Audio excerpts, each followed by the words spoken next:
Selamat datang di channel Agus Pratondo Story. Jangan lupa subscribe dan nyalakan loncengnya ya. Halo semuanya, selamat datang kembali di ulasan kita kali ini. Buat kalian para profesional kreatif, apalagi yang sering kerja remote, pasti paham banget dong rasanya menatap layar kosong di pertengahan tahun 2026 ini, cuma nunggu keajaiban datang biar kerjaan cepat selesai. Nah, hari ini kita bakal bedah sebuah laporan yang super menarik dari Kompas Tekno. Kita bukan lagi ngomongin sekedar update software biasa loh, kita lagi melihat pergeseran besar tentang bagaimana AI, khususnya lewat pembaruan terbaru pada cloud, udah berevolusi. Dari yang tadinya cuma mesin penjawab pintar, sekarang berubah jadi rekan kerja digital seutuhnya. Yuk kita lihat gimana teknologi ini mengubah cara kita bekerja. Oke, mari kita selami ini. Coba bayangin deh, jam udah nunjukin pukul 2 pagi, deadline sisa hitungan jam, kopi di gelas sudah habis, dan kamu nyoba minta tolong ke asisten AI-mu. Tapi bukannya dapat pencerahan, kamu malah dikasih daftar poin-poin kaku layaknya robot yang justru bikin makin frustrasi. Pernah nggak sih merasa lelah banget berdebat dengan mesin justru di saat kondisi mental kita lagi benar-benar capek? Nah, friksi inilah rasa lelah akibat interaksi dengan alat digital yang kaku yang ternyata jadi pendorong utama di balik revolusi AI yang lagi kita bahas hari ini. Hal ini membawa kita pada sebuah pergeseran paradigma yang luar biasa di industri kecerdasan buatan. Kita kedatangan sosok rekan kerja digital yang baru. Jadi, industri AI global tuh sekarang udah sadar kalau adu kecepatan komputasi mentah aja udah nggak relevan lagi. Fokus barunya sekarang beralih ke sesuatu yang disebut emotional AI. Tujuan utamanya untuk mendeteksi, merespons, dan memahami dinamika emosi kita sebagai penggunanya. Bayangin aja, Claude sekarang nggak lagi bertingkah kayak mesin penjual otomatis yang kalau kamu masukin koin instruksi, langsung keluar kaleng fakta. Nggak gitu lagi, dia mulai bertindak layaknya teman satu kubikel yang peka kalau kamu lagi stres dan langsung nyesuaiin gaya bahasanya untuk beneran ngedukung kamu. Artinya, kita perlahan-lahan bisa mulai bilang selamat tinggal pada asisten AI yang kaku dan robotik. Nah, yang paling menarik di sini adalah perbedaannya yang sangat kontras. Dulu, AI standar konvensional itu sering banget mengabaikan emosi dan cuma terobsesi sama kata kunci. Gaya bahasanya kaku, formal, dan seolah maksa kita buat terus produktif. Kalau kita ngeluh, dia bakal langsung nyodorin solusi teknis secara membabi buta. Konteksnya murni transaksi tanya jawab aja. Tapi, AI empatik yang ada di cloud terbaru ini beda level. Dia menganalisis tanda-tanda stres atau kelelahan. Dia bisa nyesuaiin tingkat kehangatan kalimatnya secara dinamis. Alih-alih langsung nyuluh ini itu, dia akan memvalidasi perasaan kamu duluan. Dia bergeser dari sekedar alat bantu menjadi entitas kolaborasi yang mendampingi. Beneran kerasa kan bedanya? Kayak ngebandingin interaksi sama mesin fotokopi versus ngobrol sama rekan satu tim. Biar lebih kebayang, mari kita lihat skenario nyatanya. Apalagi pas kita lagi benar-benar buntu nyari ide. Coba lihat instruksi dari pengguna yang lagi kehabisan energi ini. Berantakan banget kan? Saya lelah sekali. Ide mentok dan deadline sisa 2 jam. Tolong bantu seadanya saja.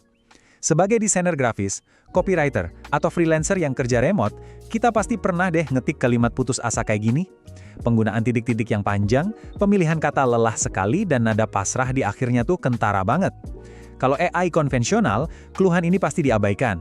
Dan dia bakal langsung muntahin 10 ide kasar gitu aja. Tapi tunggu, AI dengan kecerdasan emosional menangkap sinyal mara bahaya ini. Dan lihat respons dari cloud ini. Luar biasa kan? Dia nggak langsung ngasih daftar ide. Kalimat pertamanya justru berbunyi, tarik napas dulu. Wajar merasa buntu saat deadline. Wow, dia memvalidasi perasaan lelah si pengguna, dia ngasih ruang buat bernapas secara digital, sebelum pelan-pelan ngajak pengguna nyelesain masalah dengan bilang, mari kita ulai satu persatu mulai dari yang termudah. AI ini memprioritaskan dukungan emosional sebelum nawarin solusi taktis.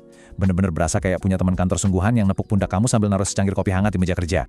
Pertanyaannya sekarang, gimana ceritanya sebuah mesin tanpa mata bisa tahu apa yang kita rasain di belakang layar? Tenang dulu, Cloud nggak diam-diam nyalain webcam kamu kok. Nggak ada pengenalan wajah. Algoritma ini benar-benar bergantung pada teks itu sendiri lewat 3 hal simpel tapi cerdas.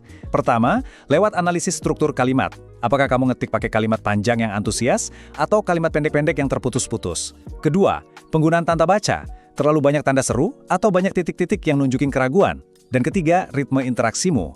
Apakah kamu ngetiknya cepet, buru-buru ngubah perintah, atau lambat banget? AI ini ngebaca itu semua. Persis kayak rekan kantormu yang peka saat dengar kamu menghela napas panjang atau ngetik keyboard terlalu keras. Dia baca suasana hati kamu, murni dari jejak digitalmu.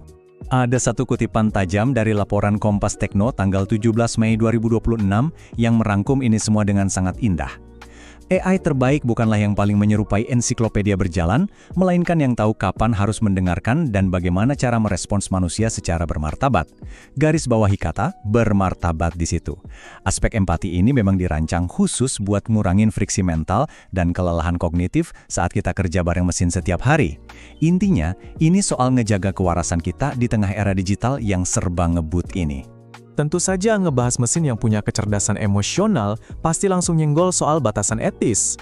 Jadi, poin paling krusialnya adalah ini. Saat dengar mesin yang membaca emosi, alarm privasi di kepala kita pasti langsung bunyi kan? Pengembang AI sadar betul akan potensi bahayanya. Makanya, cloud ini nggak diprogram buat memanipulasi perasaan kamu atau berlagak punya kesadaran layaknya manusia. Dia punya pagar pembatas etis yang super ketat. Analisis sentimennya diproses secara lokal di perangkat kamu sendiri, transparan, dan nggak dikirim ke server pusat buat dieksploitasi. Data emosional kamu aman banget. Pada akhirnya, dia tetaplah sebuah program yang secara aman dirancang cuma untuk bantu kamu kerja lebih baik, bukan untuk gantiin hubungan asli antar manusia di dunia nyata. Lalu, apa arti evolusi ini buat masa depan kita saat berkolaborasi dengan mesin? Dan ini benar-benar menggambarkan dengan sangat jelas perbedaannya. Kita perlahan-lahan meninggalkan era AI transaksional yang kaku, yang nyatanya justru sering memicu friksi mental dan nambah beban pikiran buat para pekerja kreatif yang udah kelelahan. Sebagai gantinya, kita sekarang melangkah masuk ke era AI emosional, sebuah bentuk pendampingan kolaboratif yang jauh lebih nyaman dan pengertian.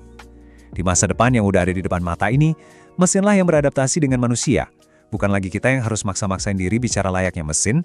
Pada akhirnya, ini memunculkan sebuah pertanyaan penutup yang bikin kita mikir keras. Ketika batas antara sebuah alat digital yang kaku dengan sosok pendamping empatik semakin memudar, coba tanyakan ke diri kamu sendiri. Apakah mungkin mesin pada akhirnya akan jadi rekan kerja yang jauh lebih pengertian daripada manusia itu sendiri? Wah, pemikiran yang sangat menarik buat direnungkan sambil kamu buka laptop besok pagi. Terima kasih ya udah ngikutin ulasan kita kali ini, dan sampai jumpa di analisis seru berikutnya. Terima kasih telah menonton, semoga hari Anda menyenangkan, dan sampai jumpa di video selanjutnya.